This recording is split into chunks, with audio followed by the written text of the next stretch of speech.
With the 11th pick in the 2024 NFL Draft, the Chargers select. The Chargers select, and this is the first traded pick from the Vikings, right? And if you ask me what were the Chargers going to do had they not traded that 5th pick, who were the player that they were going to select? I would have said 1, Joe Alt. I think I would have said 2, Brock Bowers. Well, guess who's still on the board? It's Brock Bowers. Still there for the Chargers. That is the first of one of huge big wins there for the Chargers there. They get Brock Bowers and move along the draft. With the 12th pick in the 2024 NFL Draft, the Denver Broncos select quarterback J.J. McCarthy from Michigan. Now, right now we're on 5 quarterbacks taken. That's a counter that we should keep track of. I do feel like the Denver Broncos are almost forced into this pick somehow, if that makes any sense at all. Think about the kind of boost that J.J. McCarthy has been given, all the way to considered really just being right behind in that tier right behind the 3 quarterbacks, May, Jaden Daniels, and Caleb Williams. And that came after the season, right? That came all like post combine is when we started to see this rise. I don't know if Sean Payton will be as sold on J.J. McCarthy as this rise has been, but here he might just have to take him because the only other quarterback that's considered in like the draftable in the first round is Bo Nix.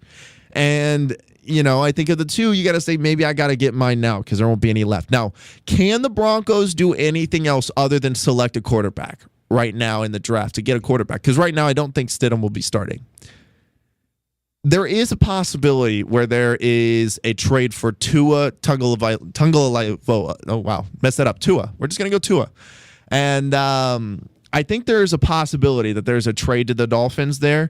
And that's only if Sean Payton likes Tua enough to say, hey, I want to see if I can get him in a system sort of like I had with Drew Brees. Similar type quarterback, often compared to each other. Many say that the Drew Brees archetype got Tua the job. Well, let's see. That might be a possibility for Sean Payton. It might be a better option short term than any of these quarterbacks, but J.J. McCarthy right here makes sense.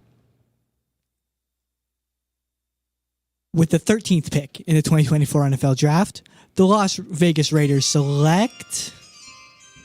That one was late as well. And this is a big pick for the Las Vegas Raiders. I think they sprint this one up here. Cornerback Quinion Mitchell from Toledo. This is the part where we start talking about where these corners go, right? There's 2 of them that are clearly in a top 2. It's Quinion Mitchell. It's Terrion Arnold. And the Las Vegas Raiders have not had a good secondary since I've been alive. I don't know. It probably has not been that long. I can think back to Charles Woodson, so I don't think so. But it has been some time since there has been more than one notable player in that Las Vegas Raiders secondary. I think it's time to go ahead and get one of them. It's either Terrion Arnold, Quinion Mitchell. It's who each team has on number 1 on their board. Terrion Arnold is the last crop fully developed by Nick Saban. And Quinion Mitchell is a small-town guy with a beastly combine. He's just a freak athlete, is going to be the kind of guy that fits with the Las Vegas Raiders. I think of like Max Crosby as an insane athlete. I think they love that. Even when they've tried in their secondary moves like Melon Fonwu, they've always had special things. John Abrams is a safety that they picked up a few years back.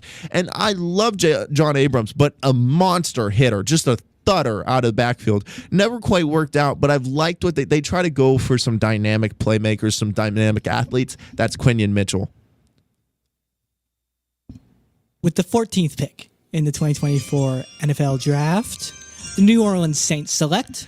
And this one fell into their lap as well. Rome Odunze, wide receiver out of Washington, expected to go quite early. In fact, maybe in the top 10, slips just a little bit to pick 14, and then suddenly you're just not so angry anymore if you're Roman Dunze, because it kind of all makes a little bit of sense. Think about the Saints. The last great wide receiver that they had, I think of Michael Thomas. And Michael Thomas was a big body receiver. Wasn't the fastest guy in the field, but could do things well.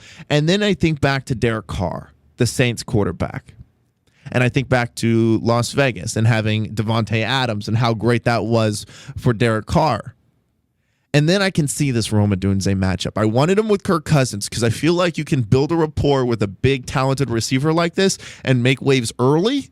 Well, I think the same goes for Derek Carr and the Saints. With the 15th pick in the 2024 NFL Draft, the Indianapolis Colts select. We talked about him already. The other cornerback from Alabama, Terrion Arnold. Now, this is just needed. Once one went, the other was bound to go soon because, like I said, many are going to see these two as very close, like 1A, 1B, but there's a clear 2 from these two. So right now, you're talking about being in the 15th pick. You see one go, 2 picks before you.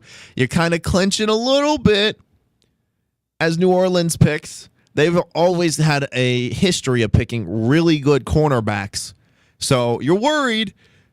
They pick Rome Odunze. Good for them. That's a very talented player.